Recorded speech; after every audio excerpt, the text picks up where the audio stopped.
So moving to kind of more contemporary culture in life, I'm curious about how it is that someone who's Muslim can function within a non-Muslim country and be considered a patriot of that country.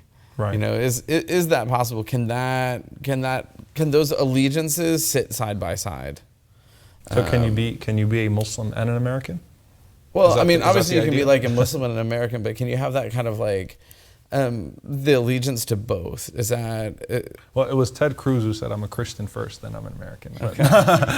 Imagine if a Muslim said that, right? Yeah, absolutely.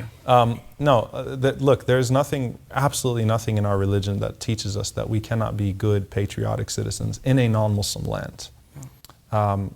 Just sort of, if we tie the previous topic that I just mentioned with this topic, with this idea of citizenship and so on and so forth, and residing peacefully with non-Muslims, the Prophet Muhammad, peace be upon him, said, and this is an authentic narration, it's very powerful, he said, don't fight with the Abyssinians if they don't fight with you.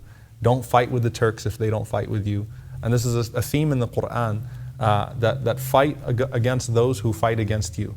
And that God does not prohibit you from having a good relationship, from being friendly towards those that don't fight you. So this idea of people that don't fight you, you should always look for peace. You should look for a situation where you can have peaceful relationships and so on and so forth.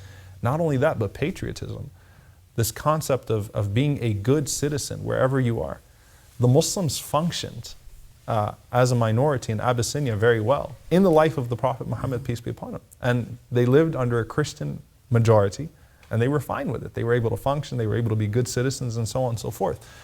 So there is nothing wrong. In fact, it is fully in accordance with our faith that you not only are a Muslim, but you are a citizen of your country, and you should love your country, and you should be a person of great reformation and a person who brings great good. Islam stresses, just like Christianity and Judaism, the idea of being good to your neighbor, loving your neighbor. The Prophet Muhammad, peace be upon him, he says that the angel Gabriel came to me and he kept on telling me to serve my neighbor to the point that I thought that he would assign inheritance to him. That the neighbor is stressed so much in Islam that he thought that there would be inheritance that would go towards the neighbor. Many different traditions about going to sleep full while your neighbor is hungry and so on and so forth.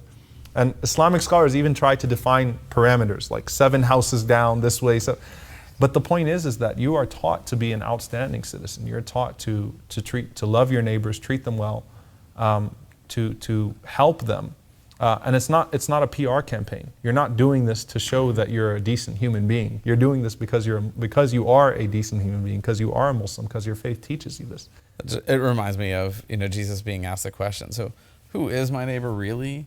And then Jesus launches into this story that lifts up someone that no one would assume is the neighbor of the person questioning, and offers that broader perspective. So it's good to hear that, and that's I think another just strain of connection and a point of connection. Sure, absolutely.